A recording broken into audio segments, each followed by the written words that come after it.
ചെയ്തതിൽ കോൺഗ്രസിന് ബേജാറുണ്ടോ എന്നറിയില്ല. പക്ഷേ പഴയ ആവേശമില്ല എന്നത് സത്യമാണ്. തന്ത്രിയെ അറസ്റ്റ് ചെയ്തിട്ട് MP-മാരും MLA-മാരും പാട്ടൊന്നും പാടിയിട്ടില്ല ഇതുവരെ. തന്ത്രിയെ പറ്റി മിണ്ടിയിട്ടില്ലെങ്കിലും മന്ത്രിയെ പറ്റി മിണ്ടാൻ കോൺഗ്രസുകാർക്ക് 100 നാവാണ്.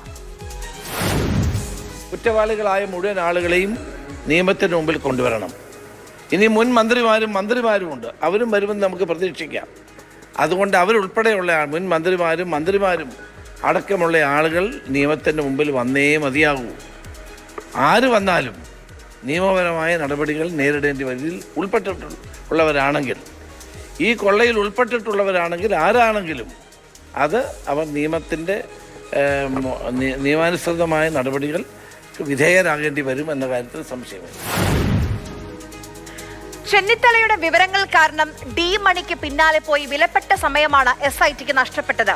ആകെ 1 മാസം കൂടിയാണ് അന്വേഷണ സംഘത്തിന് മുന്നിലുള്ളത്. അപ്പോൾ ഡി മണിയുടെ വിവരങ്ങൾ കൈമാറുന്ന സമയത്ത് മുൻ മന്ത്രിയുടെ വിവരങ്ങൾ കൈമാറാമായിരുന്നില്ലേ ചെന്നിത്തലയ്ക്ക്? കെ മുരളീധരനും മന്ത്രിക്ക് പിന്നാലെ തന്നെയാണ്. എല്ലാം ഇപ്പോൾ ജയിലിൽ കിടക്കുന്ന 3-4 പേരും തന്ത്രിയും ചേർന്നാൽ എല്ലാമായി എന്നാണ് ഗവൺമെൻറ് കരുതുന്നതെങ്കിൽ അത് ഞങ്ങൾ അംഗീകരിക്കില്ല. തന്ത്രിയിൽ ഒതുക്കണ്ട, തന്ത്രിയെ മറയാക്കി മന്ത്രിയെ രക്ഷിക്കാൻ നോക്കണ്ട. ദേവസ്വം ബോർഡ് ഭരണകർത്താക്കൾ മാത്രം വിചാരിച്ചാൽ ഇങ്ങനെ സ്വർണം കടത്തി കൊണ്ടുപോകാൻ കഴിയുമൊന്നുമില്ല. ഇത് മന്ത്രിമാർ അറിഞ്ഞില്ലെങ്കിൽ പിന്നെ ഇവരെന്തിനാ മന്ത്രിമാരായിരിക്കുന്നു?